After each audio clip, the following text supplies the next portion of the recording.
Turning to football, and Chinese team Shanghai Shenhua has arrived in Sydney without many of their star players for tonight's AFC Champions League clash against the Sydney FC at Aussie Stadium. 7 players, in fact, are out injured, and the Chinese are using the game to blood some of their younger players. For Sydney, a win could set up a virtual grand final for the top place in Group E with Japan's Ura Reds. And Sydney has been boosted by the return of several key men themselves, including captain Mark Rudin, who's been battling a calf strain.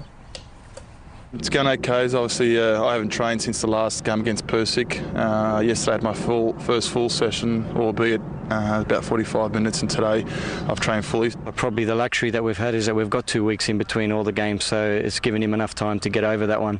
If we had been playing week to week, he might have missed a game, but yeah, it's a good boost for us that he's back there. A few big names watching the match as well from the stands, including Dwight York, Tim Cahill and Jason Kalina. Well, you've just heard from David Zdrilic, but now you get to hear more. He's a key player in tonight's AFC Champions League clash with Shanghai, and he's taken time out to speak with Fox Sports reporter Mark Ashton. Victory is the only option for Sydney to stay alive. It'd be a good time for you to break the goal drought, wouldn't it? Yeah, it would be a good time, but I think more importantly we've got to just get the win no matter how we do it.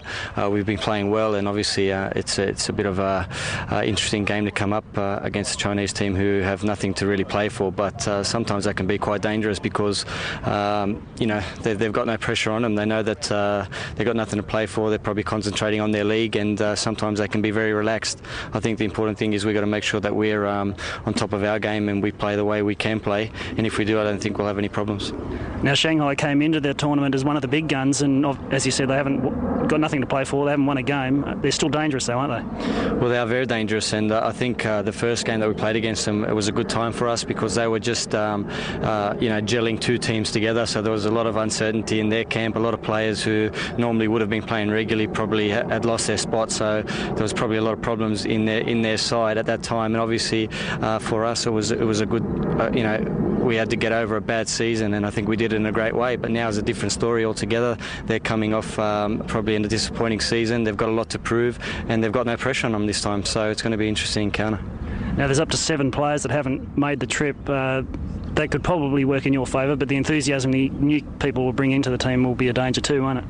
Exactly. I think they've got a big squad and they've got a lot of players. They've merged 2 teams together, so that means they've got a lot of players to pick from. So I think the players that are coming in are going to be good players anyway, and I think they've got a point to prove. So that could, you know, we've got to make sure that that we're just on top of our game, because I think a team like that is fully professional and they're going to have good players on the bench to come in. So we can't rest on our laurels. We know we've got to get a win, and we've got to go attack them from the first minute. Now, Sydney's obviously got a big Chinese community and they're expecting a big crowd out there supporting Shanghai. Do you think that'll nullify Sydney, or, you know, the Cove's impact on in the crowd? I don't think so. I think when you saw us play against Ura Red Diamonds, they brought a lot of their fans, and it just made for an amazing atmosphere. And I think the more fans they bring, the better, because when you've got that sort of rivalry, even in the crowd, and look, they're not going to bring as many as you know, as our crowd, so we're not going to be outdone there.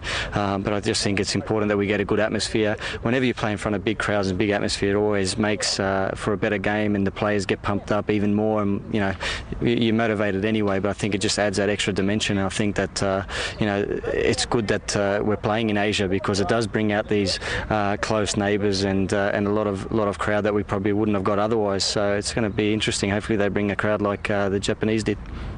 Now, Mark Rudin's been struggling with a calf strain, but he looks like he's going to be right to play. It's going to be a bit of a boost to have the captain there, isn't it? Well, it is. He's been great in the centre of defence, a big guy like Mark, and yeah, that's I guess the problem coming off a long season. You're going to pick up niggly injuries. This is a bit of a different kind of format where we're playing a major competition after our season's already finished. It's not normally what goes on, but you know, so you're probably going to see a few little niggly injuries coming up. That's what's happened with Mark. But probably the luxury that we've had is that we've got 2 weeks in between all the games, so it's given him enough time to get over that one. If we had been playing week to week, he might have missed a game, but yeah, it's a good boost for us that he's back there.